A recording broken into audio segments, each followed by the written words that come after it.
Hey now, and welcome to the City Off Campus podcast with your two favorite hosts, Sammy Sommerfeld and Jack McFarland. Today we've got Iowa men's tennis player Kareem Allaf joining the pod. How's everything going with you? Good. How are you guys? We're good. Um, so when we were doing a little background on you, we saw your hometown's listed as Dubai. So Yeah. I wanted to ask you, how do you go from Dubai to Iowa City, Iowa? Tennis is a very international sport. It's kind of like golf, where coaches travel around the world and just try and recruit people. So I met the former assistant coach for Iowa at a tournament in Austria, where there's this worldwide junior circuit where they rank you worldwide. So I was about 190 in the world under 18s, and after a practice, one of the coaches came up to me and said, "Hey, we'd love for you to come to Iowa." And we just Facebook messaged until I, signed the NLI. So why did you choose Iowa? Were other colleges talking to you, or was college even on your radar with tennis, or were you planning to go pro right away? Um, What was kind of the path for you to end up playing college tennis? well, I always wanted to, go get an education somewhere, and obviously coming to the U.S. and playing at, one of the highest levels in college tennis was a big opportunity for me. So it was just the best decision to go. But I did have some schools, try and offer me and give me these other side deals. But I just trusted our head coach or former head coach now, Ross Wilson. He just was straight up with me and honest and told me how I was going to improve and what I needed to do. And I just kind of loved Iowa. I knew some of the guys from the juniors before, and they told me it was such a great place. And, obviously I made the right choice. So, did you always play tennis growing up, or were there other sports that you played that you weren't sure that you were going to take tennis the whole way? Um, so I started off with swimming and tennis, and I mean a bit of soccer here and there. But my dad was an Olympic swimmer. He used to get me swimming and tennis a lot. I actually hated swimming; couldn't stand it. Why? Uh, What couldn't you stand about it? it was I just see. so Like I was one of those where like I was like 6 or 7 growing up, and my mom would send me to the country club and be like, "Hey, you're gonna be on the swim team." I was not a swimmer by any stretch of the yeah. imagination, but like, hey, I did it. Like what? I was actually much better in swimming than tennis. But I just thought after I traveled to my first tennis tournament, I was like, this is something I want to do because in tennis you get to go to all these places, travel internationally, play different people, play at different venues. When you swim, it's like you're in a pool. There's nothing really that different, and it's just repetitive the whole time. Tennis, you play people with, different styles of games, different level of competitiveness. Like there's just a different fire to it, I would Like, say. so like, how old were you when you would say that you really started to 7. take tennis seriously? Oh, I started at 7, but seriously, I'd say 10. 10. 10 was where I had And to shut down most of my life. and was that like becoming more serious? You like specializing in tennis and just focusing all of your time on it, or did you like find a newfound love that you really hadn't had in your childhood that you're like, man, tennis is the shit. I'm gonna dive all the way in on it. Um, I mean, I wouldn't say that it was the shit, but I just found that it was my thing. I enjoyed it. My dad was very passionate about it too. He loved watching tennis, and he was always on court with me, pushing me. There are obviously some bad days as a kid, but it's something I was good at to start with, and the more I played, the more I started to enjoy it. So I took that seriously and took out most of my childhood time. Who were some of your like tennis idols that you had growing up, or that you would watch with your dad while you were learning the sport? Um, I mean, he would. he would make me watch Federer or, all these other top guys in the past, like Safin, who was my favorite player, Marat Safin. He's retired now, but Djokovic, Nadal, who just watch their movement, how they hit the ball, how they compete and fight when they were down. So just all the basic stuff. But I didn't really grow up watching a lot of tennis, but when I would, I'd just be there watching how they play and how they go about their routines and stuff. So talking about some of the guys like Djokovic and Nadal and some of these other greats, Andy Murray, I've seen that you've hit with some of them before, and there's videos of you playing with them. What was that like to get to play with some of the guys who have been at the top of the sport for years and years and years? And were you able to pick their brain? Can you kind of tell us about those interactions and experiences? Yeah, I mean, it's pretty insane. The way those guys play is a different sport, to be honest. It's like, basically an example I'd say is, going from college basketball, you're playing guys that you're better than and stuff, and then pretty much the same level. And then you go out and you play against LeBron. It's a whole different world. Like, I'd say one that I struggled with the most was Nadal.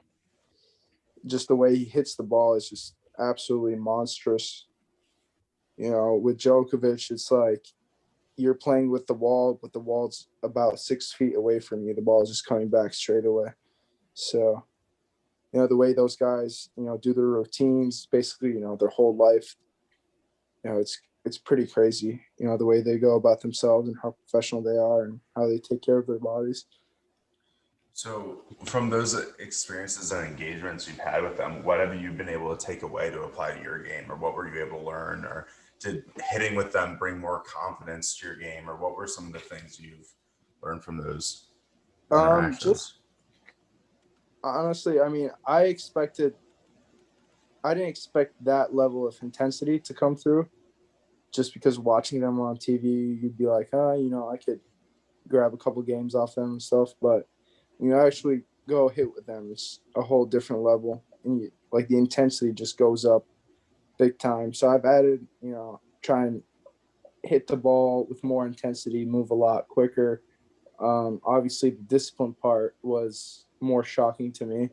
How they go about their food, how they'd recover, how they'd warm up before. Everything was like their own little process. So I took that, my last 2.5 years of college tennis, and I saw a big change with that. And with that change, I mean, you ended your Iowa career as the all-time leader in singles wins and in doubles wins. What, looking back, what did you expect going into your college career? And now, like, after it's over, like, seeing all the accomplishments you had, like, what does that mean to you? I would say first coming into college I thought I would do well. I didn't know the exact level of college tennis when I first came in. So it was a pretty big shock. I redshirted my first year. I came in pretty young at 17. And so I redshirted that year. I had enough time to practice. And then my first year was pretty big shock. I was at number 3. I did really well. And then slowly moved up to number 1 and 2, where I played the number 1 player in the country at the time from Ohio State. I had set points in the first set. He was like 200 in the world. He just played Nadal in, the World Cup, Davis Cup, which is the World Cup for tennis. So it was a big shock. So slowly moving forward, racking up wins mid lineup. I'd say my biggest breakthrough was winning regionals in 2018. That was where I started to believe, like, hey, I could, do something with this. You talked a little earlier about it, kind of like the playing styles and just how you receive or you react to like playing against like a Nadal or a Djokovic. Like, how would you describe your play, and how do you like attack someone across from you? You're going to each match. over the years, I stopped playing the opponent. It's mostly playing the ball and how I, go about myself. So my game is usually aggressive baseliner, try and finish, take the ball early, try and, suffocate the person you're playing, not give them enough time to, react. So I'd say my forehand's my biggest weapon. I try and take over the court, and, my serve is pretty inconsistent, but when it's on, it makes everything a lot easier for me. Now, this might be like a cliche question and just something that like people hear all the time, but like, what is the key to a good serve? Because there's so many moving parts in it, and people make it look so goddamn easy on TV. But like, what is like that? What's the straw that stirs the drink with serves? Like, what do you need to get right if you need everything to work? I mean, there's a lot to it. I mean, obviously the fundamentals. Needs to be perfect. Obviously, if you're a lot taller, that helps because your starting point is higher up than these guys that are 5'9", 5'10" that are playing. So especially on the indoor court where it's not windy or it's not sunny and there's perfect conditions on a fast court indoors, like you're gonna be bombing serves left, right, and center. And like, does the given surface, like, there's obviously, I off the top of my head, I can think of, are there 3 different surfaces that tennis is played on, or are there more than that? So it's hard, clay, grass. Some places like England have AstroTurf. Germany has like carpet. So there's a bunch, but I'd say the 3 main surfaces are hard, clay, grass. And I assume it takes time to like get an idea of how the ball will react after each serve on it, like a different surface. Does like as this is going to be another kind of like dumb question, but like as the match continues, and obviously like the players wear down on the court, if it's grass, clay, whatever, are there little divots in the court where someone like might step hard, or is it so thin that like what I'm trying to ask is like, is there ever a time where a ball, like a server, a ball might take a weird bounce, like in baseball, where it'll take some crazy bounce that you'll never see coming? Yeah, absolutely. That happens a lot on clay.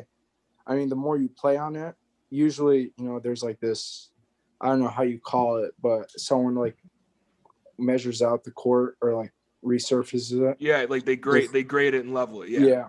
So obviously when you play towards the end of the set, it's kind of uneven. You get a serve that bounces weird, or if it hits the line, there's, a little dip that goes and bounces the other way. That's just part of the game. Obviously on a hard court, if you're playing on the little older facility and there's some cracks or on the court and hits that crack, it'll just like skid a lot faster. So there's a lot to think about when you're playing too. What do you prefer of all the courts? Obviously you listed like 5, there's 3 main ones, but if you had to choose of any of them, like what would you? I would say my best would be outdoor hard. Just what I grew up on. Indoors is fine because I got used to it in Iowa, but I'd say outdoor hard is my favorite. Just playing in the heat, 90 degrees. That's where I what's play a my big best. difference you see in like playing between indoor and outdoor? It's just a lot faster. It gives people an opportunity to play better. There's no bad conditions, so if you're hot, you're playing well. Outdoors, it kind of brings the level of playing or the playing field at a median. So you have to find different ways to win outdoors. So this is a question I kind of thought of before we came on. Thought it'd be a little fun one. If you were going into a doubles tournament, any like open doubles tournament, and you had the choice of picking any professional or anyone in the world that you could play tennis with, not like a tennis player, but anyone in the world, and they could be a tennis player, who would you play with? With anyone in the world? It could be a tennis player, or it could just be anyone in the world. I'm leaving it open to you. That's tough. I would just stick to tennis and choose. Who do I choose? I choose Nick Kyrgios, honestly. I don't think you guys have heard him, but heard of him? He's this Australian guy. He's No, pretty I think crazy I dude. have. Yeah, I think Yeah. I actually have. Is He's he like oh my gosh, did he now this is gonna be bad if I know him for this. Did he demolish a bunch of rackets one day?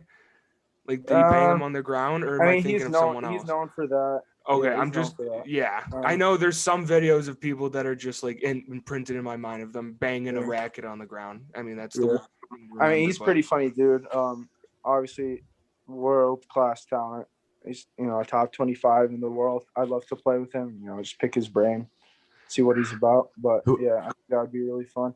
Who would be a non-tennis player, like a professional athlete who doesn't play tennis that you'd pick?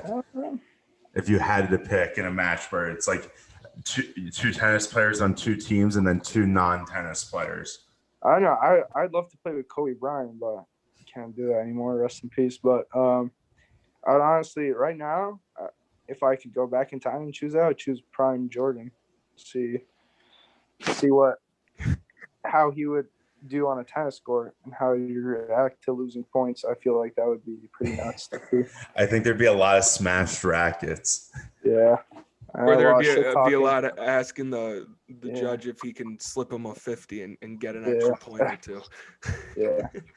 I would love to hear the shit he would say. Obviously, college tennis is a little hostile, so I think he would, bring it up a notch. Is it like vocal and hostile during like a college match? Like, is there back and forth between two people? Really? Yeah. What's the like? Do people cross that line, or is there still that like competitive mutual respect, or is there just still like people are going for blood? It depends. I mean, obviously on the school you're playing. Like us in Indiana, we had a little shit show with them in 2018 at our place. It got pretty hectic. We didn't play them again at our place until this year. So there was a bunch of shit talking. I mean, here and there, there's a bunch of swearing and, calling someone a little bitch or here and there, it's just, everyone loves to shit talk. So, yeah. My coach Ross used to say, it's better than shit talking is to just win rather than doing all the other antics. Yeah. I used to be pretty animated with my opponents, but I kind of calmed down over the years.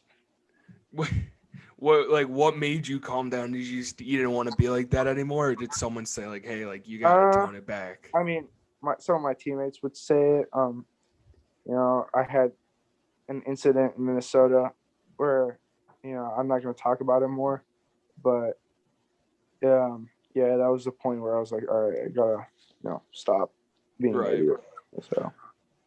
So what's like going from, because this is like I never played tennis, like I watched tennis casually, but like what's like how does your mentality change going from like set to set? And it could be a really long match or it could be a really short match. It kind of just, you have to feel it out and react to it as it goes. Like how do you keep that mental like toughness in order to continue to perform at that high level constantly without even knowing when that, like, no, you're good, without even knowing like when the end is, and you're kind of just playing until that happens? I mean, obviously there's different starts and, in the middle of it, you got to, reassess. Let's say I'm, down a set, down a break, you're not really feeling it today. You're not playing too well. Obviously, there's 1 or 2 points that makes a big difference in you coming back. So just realizing those points that matter is very important. Obviously, when you're up a set, up a break, what can I do to, put this guy deeper into the ground, not let him, get some breathing air. So it's different. Like you got to reassess. Obviously, if it's a tight match towards the end, you're going to be like, all right, this point, I need it. Like, if you don't win that point, you need the next point. Like you can't really ponder if I won this point, I would have been at this situation right now. It's just, you can't play mind games with yourself in a tight match. Just next point, move on. Like short memory. So kind of building off of that, what's the shortest match you've ever played in terms of like minutes, hour, whatever? And then what's the longest one you've ever played? I mean, it It's different. I mean, college tennis, there's no advantage, or there's no long deuce games, because if you're on deuce in a game, it's sudden death. You just play 1 point. Obviously, in professional matches or junior tournaments where there's ads and stuff, and it's a lot longer. So I'd say, I mean, my shortest match probably being in college would be like 40 minutes, 30 minutes, 45 minutes, like something around that area. I mean, longest match I've played would probably be 4 hours on a hot day and on a clay court. So, I mean, it depends. It's various. So in your final season at Iowa, you went on what I'd call a tear, winning 10 single matches and playing them at number one.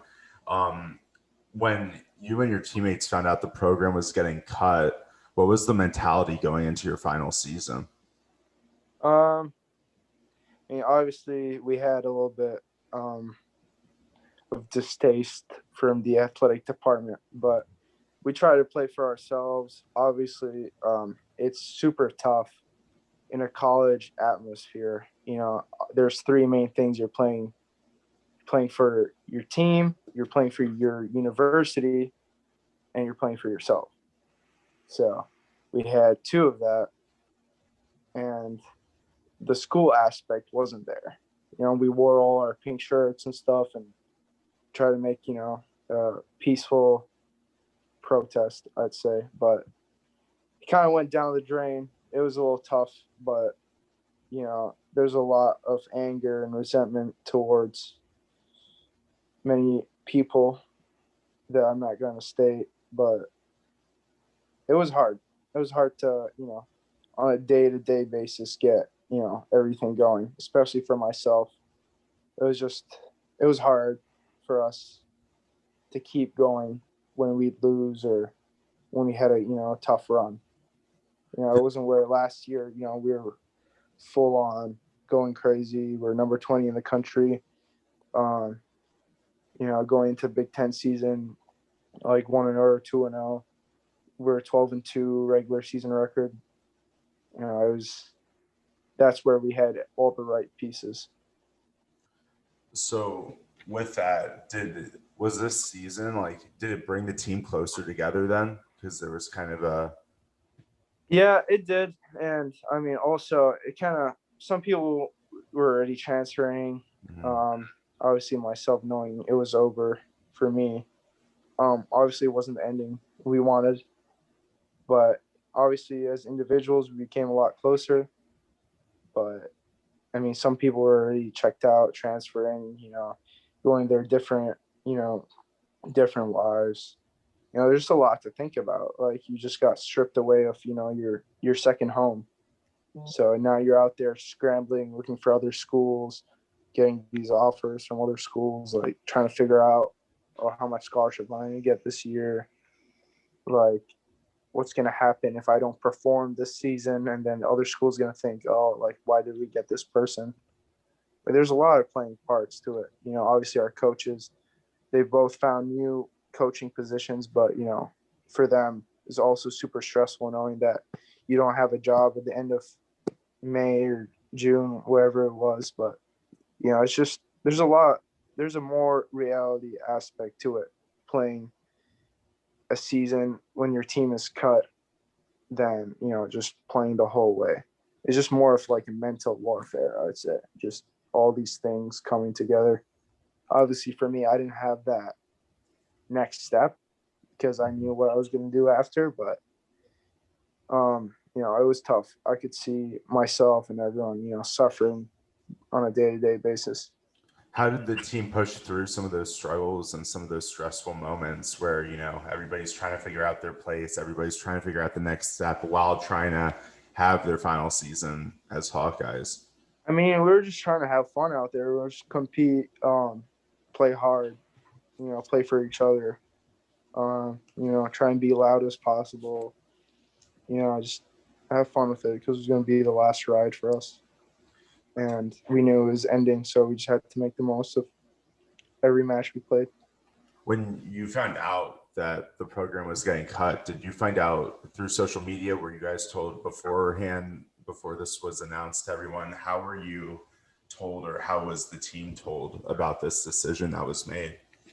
So I took the fall off last fall. I went to New York to coach, like work a little bit and train there.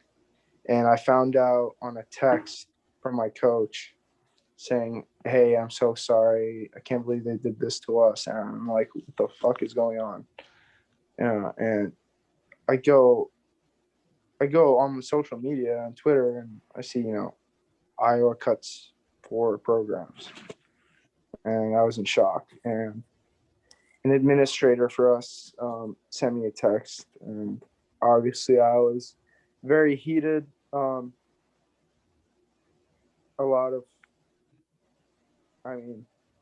was very enraged, I'd say. I'm not going to go into detail of what I said, but I was pretty angry.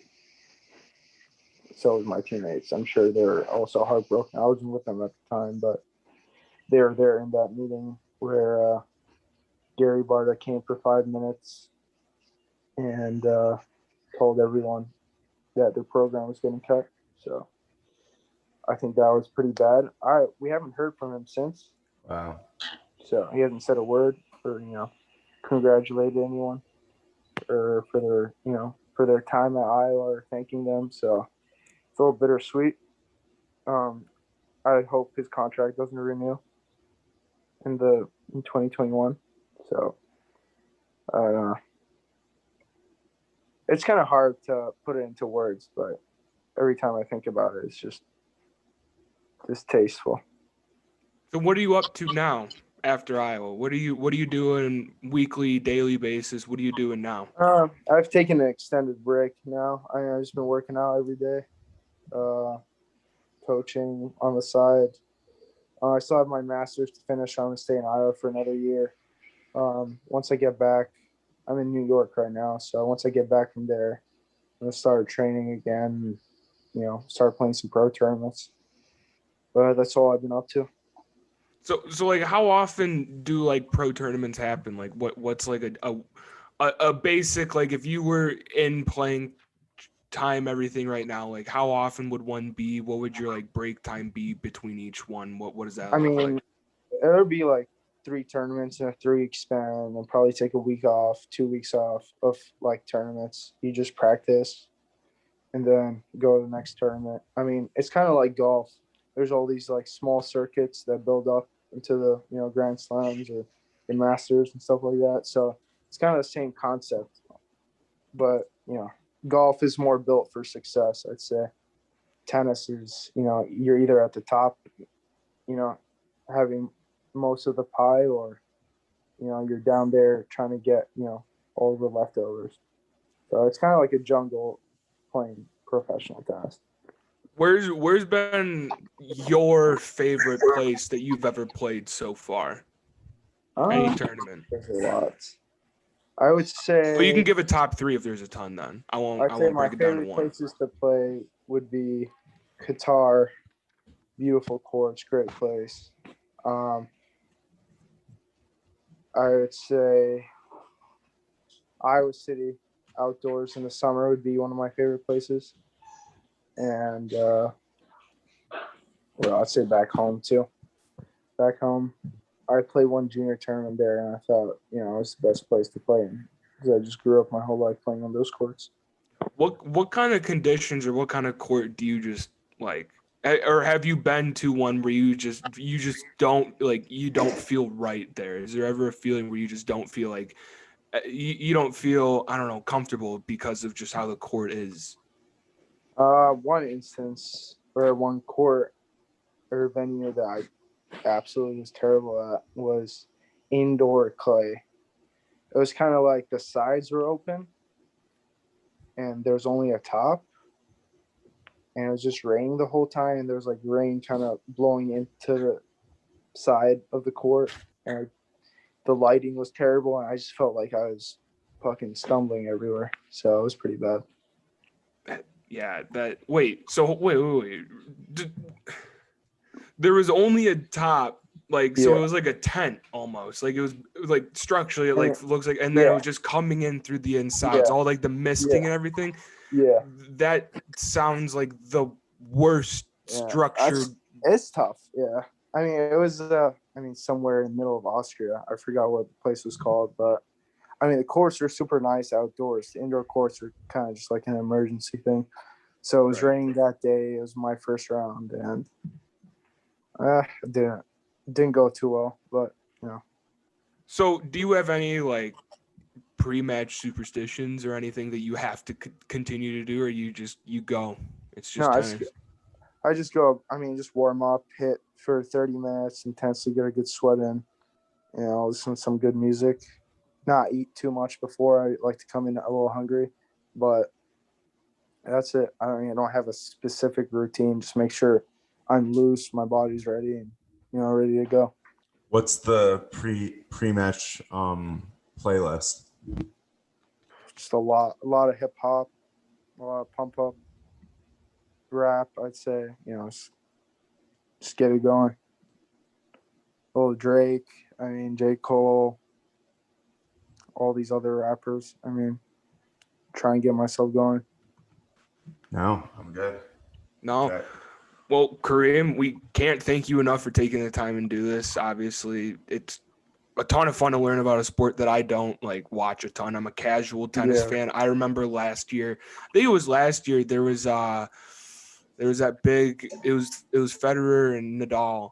I don't know what tournament it was, but they had a really, really good match. And I watched the entire thing. It was like the first tennis match I've watched all the way through. And I was like, man, seeing tennis at its highest level is unbelievably impressive. And to just learn more about the sport for my own selfish, it's really cool. So I can't thank you enough for talking to us, taking the time. As always, not the same time, same place. We will see you guys later.